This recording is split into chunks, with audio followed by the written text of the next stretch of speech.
السلام علیکم ورحمۃ اللہ وبرکاتہ۔ بسم اللہ الرحمن الرحیم۔ اسلام اور کفر کے درمیان پہلی فیصلہ کن جنگ بدر۔ یہ غزوہ بدر کے مقام پر، جو کہ مدینہ منورہ سے 80 میل کے فاصلے پر 17 رمضان المبارک 2 ہجری کو مسلمانوں اور کفار مکہ کے درمیان ہوئی۔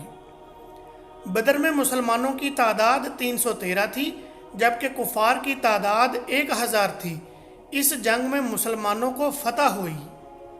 یہ نبوت کا 15واں سال تھا جب تاریخ اسلام کا فیصلہ کن مرحلہ اور حق و باطل کی کھلی جنگ غزوہ بدر کے نام سے لڑی گئی۔ یوم بدر حق و باطل کے درمیان فیصلے کا دن تھا۔ اس دن حق کو واضح اور 2 ٹوک فتح ملی۔ کفر کے مقدر میں ہمیشہ کے لیے ذلت امیز شکست لکھ دی گئی۔ اس روز حق کا پرچم بلند ہوا اور بلند ہوتا ہی چلا گیا، اور عقیدہ توحید کا پرچار شروع ہوا۔ مکۃ المکرمہ میں اہل اسلام نے 13 سال انتہائی مظلومیت کے عالم میں گزارے تھے۔ اپنے گھر بار اور املاک سے محروم ہو کر انہوں نے مدینہ منورہ کی طرف ہجرت کی، لیکن یہاں بھی کفار اور مشرکین نے انہیں چین اور سکون سے نہ رہنے دیا۔ مکہ میں رہتے ہوئے اہل اسلام کو جہاد کا حکم نہیں ملا تھا، لیکن ہجرت مدینہ کے بعد حضور اکرم صلی اللہ علیہ وسلم کو رب کریم نے کفار کے خلاف جہاد و قتال کی اجازت دے دی۔ چنانچہ قرآن حکیم میں حکم الہی نازل ہوا، جن مسلمانوں سے جنگ کی جائے انہیں بھی جنگ کی اجازت دے دی جاتی ہے، اس لیے کہ ان پر ظلم کیے گئے۔ اللہ ان کی مدد پر قدرت رکھتا ہے۔ مسلمانوں کی ہجرت کے ساتھ ہی کفار مکہ نے ان پر حملے کی تیاریاں شروع کر دی تھی۔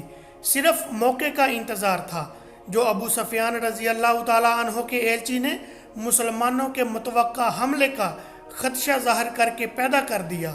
کفار کا 1000 افراد پر مشتمل لشکر، 600 پوش، 100 شستر سوار، اسلحہ بند خوراک کا ذخیرہ اور عیش و عشرت کا سامان لے کر 6 رمضان المبارک کو مکہ سے روانہ ہو کر 16 رمضان المبارک کو میدان بدر میں پہنچا۔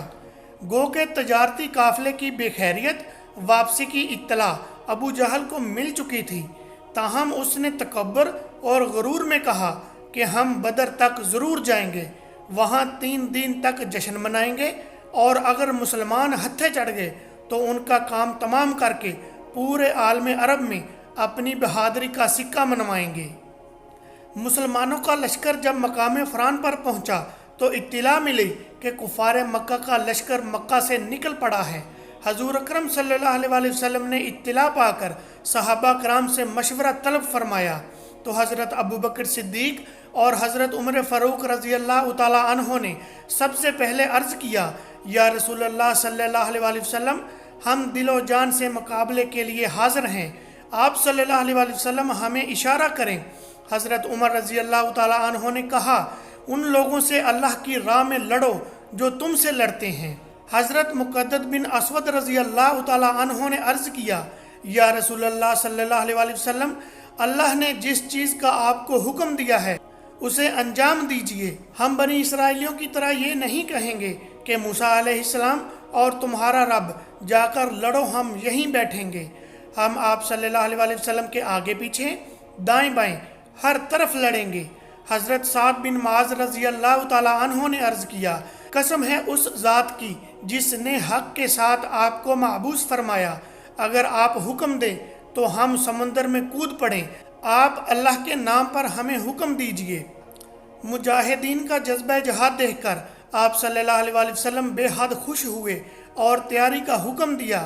313 مسلمان جذبہ شہادت سے لبریز معمولی سے جنگی سامان کے ساتھ کفار مکہ کے مقابلے میں میدان بدر پہنچے۔ مسلمانوں کے خیمے اس طرف تھے جس طرف نہ صرف پانی کی کمی تھی بلکہ ریت زیادہ تھی، جو جنگی نقطہ نگاہ سے نقصان دہ ثابت ہو سکتی تھی، جبکہ کفار کی طرف پانی کے چشمے کی بہتات، پانی کی فراوانی تھی اور چیکنی مٹی، ریت کی نسبت زیادہ تھی، جو بظاہر ان کے لیے فائدہ مند تھی۔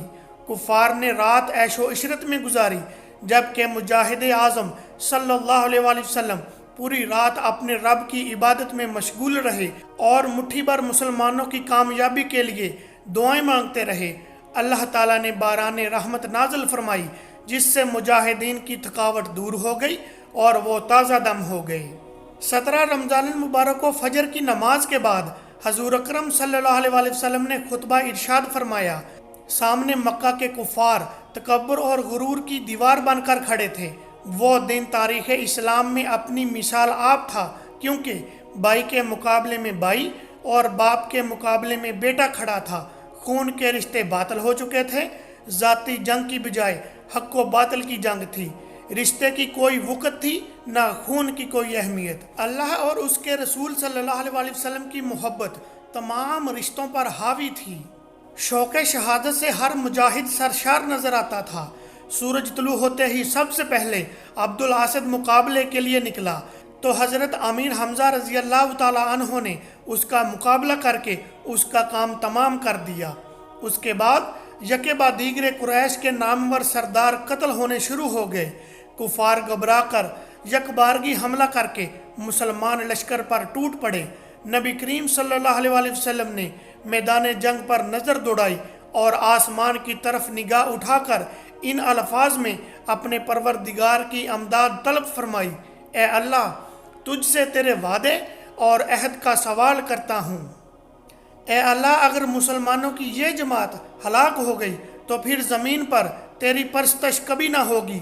دعا مانگتے ہوئے آپ صلی اللہ علیہ وسلم پر ایک اونگ سی طاری ہوئی۔ مجاہدین کو بھی غنودگی سی محسوس ہوئی۔ آپ صلی اللہ علیہ وسلم نے بیدار ہو کر فرمایا: ابو بکر رضی اللہ تعالیٰ عنہ، بشارت ہو، اللہ کی نصرت آ گئی ہے۔ آپ نے مٹھی میں ریت اٹھا کر مشرکین کی طرف پھینکتے ہوئے فرمایا: ان کے چہرے رسوا اور ذلیل ہوں۔ ریت دشمنوں کے کانوں اور ناک تک پہنچ گئی، ان کا سانس لینا دوبر ہو گیا۔ غزوہ بدر میں اسلام کی فتح نہ صرف لات و منات، عزا اور حبل کی قوت کا پول کھل گیا، بلکہ اسلامی حکومت پورے عرب کی ایک عظیم قوت بن کر ابھری۔ مسلمانوں کو معاشی، عسکری اور سیاسی حوالے سے بے پناہ فوائد حاصل ہوئے اور وہ وقار کے ساتھ نئے مسلم معاشرے کی تعمیر میں مصروف ہو گئے۔ میدان بدر کا رقبہ تقریباً 64 مربع کلومیٹر ہے۔ اس کے کچھ حصے میں صرف ریت ہے، جبکہ باقی حصے میں ریت کی دلدلیں اور چٹانیں پائی جاتی ہیں۔ زمانہ قدیم میں یہاں یکم ذی القعدہ سے 8 ذی القعدہ تک ایک تجارتی منڈی لگتی تھی اور اس کی مرکزی حیثیت کے باعث یہاں تجارتی قافلے پڑاؤ ڈالا کرتے تھے۔ میدان بدر کا مکہ المکرمہ سے فاصلہ تقریباً 300 کلومیٹر اور مدینہ منورہ سے 110 کلومیٹر ہے۔ چنانچہ ان دونوں مقدس شہروں کے درمیان ایک نئی شاہراہ تعمیر ہو چکی ہے، اس لیے فاصلہ کچھ بڑھ گیا ہے۔ تاہم اگر پرانے راستے سے سفر کیا جائے تو یہ فاصلہ کافی کم ہو جاتا ہے۔ اب بدر کے میدان اور اس کے گرد و نواح میں ایک چھوٹا سا اور خوبصورت شہر آباد ہو گیا ہے۔ یہاں 2 خوبصورت مساجد بھی تعمیر کی گئی ہیں۔ ان میں سے ایک مسجد اس جگہ تعمیر کی گئی ہے جہاں حضرت محمد صلی اللہ علیہ وسلم کا خیمہ نصب تھا۔ یہ مسجد کچھ بلندی پر واقع ہے۔ یہ مسجد مسجد غمامہ کے نام سے معروف ہے۔ اس مقام پر آقا نامدار صلی اللہ علیہ وسلم نے اللہ تعالیٰ سے اپنے مختصر سے لشکر اسلام کی فتح نصرت کے لیے دعا کی اور آپ صلی اللہ علیہ وسلم کی دعا قبول ہوئی اور مسلمانوں کو فتح نصیب ہوئی۔